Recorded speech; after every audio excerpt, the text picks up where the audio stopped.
বাশার আল Asad Syria ছেড়ে পালানোর পর দেশজুড়ে কারফিউ জারি করেছে বিদ্রোহীরা। সীমান্তে শক্তি বাড়িয়েছে সশস্ত্র যোদ্ধারা। বিদ্রোহী নেতারা আবু মোহাম্মদ আল গোলানি বলেছেন, ক্ষমতা সরকারিভাবে হস্তান্তর না হওয়া পর্যন্ত সিরিয়ার সমস্ত প্রতিষ্ঠান আসাদের প্রধানমন্ত্রীর তত্ত্বাবধানে থাকবে। বাশারের ২৪ বছরের শাসনের পতনে ঘরে ফিরতে শুরু করেছেন বাস্তুচ্যুত আর কারাবন্দীরা।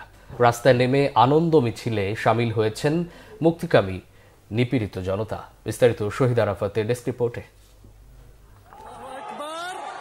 সিরিয়ায় বাশার সরকারের ২৪ বছরের শাসনের অবসান হলো। বিদ্রোহীদের তোপের মুখে রবিবার দেশ ছেড়ে পালিয়ে যান প্রেসিডেন্ট বাশার আল আসাদ। এরপরই সিরিয়া দখলে নিয়ে নতুন যুগের ঘোষণা দেয় বিদ্রোহী হায়াত তাহরির আল শাম HTS গোষ্ঠী। বাশার দেশ ছেড়ে কোথায় পালিয়েছেন তা এখনও জানা যায়নি। তবে তার পতনের মধ্য দিয়ে সিরিয়ায় ন্যায় বিচার প্রতিষ্ঠা হয়েছে বলে দাবি বিদ্রোহীদের। রাস্তায় নেমে আনন্দ মিছিল করেছে হাজার হাজার বাসিন্দা। এর আগে মাত্র এক সপ্তাহের লড়াইয়ে সিরিয়ার আলেপ্পো, হামা, দারা শহর দখলে নেওয়ার পর নির্বিঘ্নে দামেস্কে ঢুকে পড়ে বিদ্রোহী গোষ্ঠী HTS।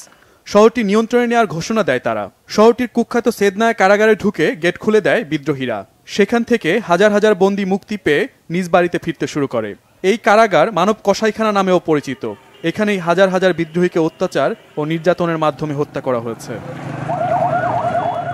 সিরিয়ার গৃহযুদ্ধের শুরু হয়েছিল ২০১১ সালে।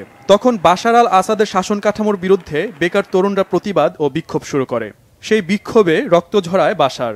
অশান্তি ও সংঘাত ছড়িয়ে পড়ে দেশ জুড়ে। সিরিয়ার সংকটে একে একে জড়িয়ে পড়ে আঞ্চলিক শক্তি থেকে বৈশ্বিক পরাশক্তিগুলো। ১৩ বছরের রক্তক্ষয়ী সংঘাতে ৩ লাখের বেশি মানুষ নিহত হয়। বিদ্রোহীদের বিজয়ের মধ্য দিয়ে অবসান হলো আসাদ এবং তার পরিবারের অর্ধ শতাব্দীর শাসন আমলের। Shahid Arafat, Bangla vision, news desk.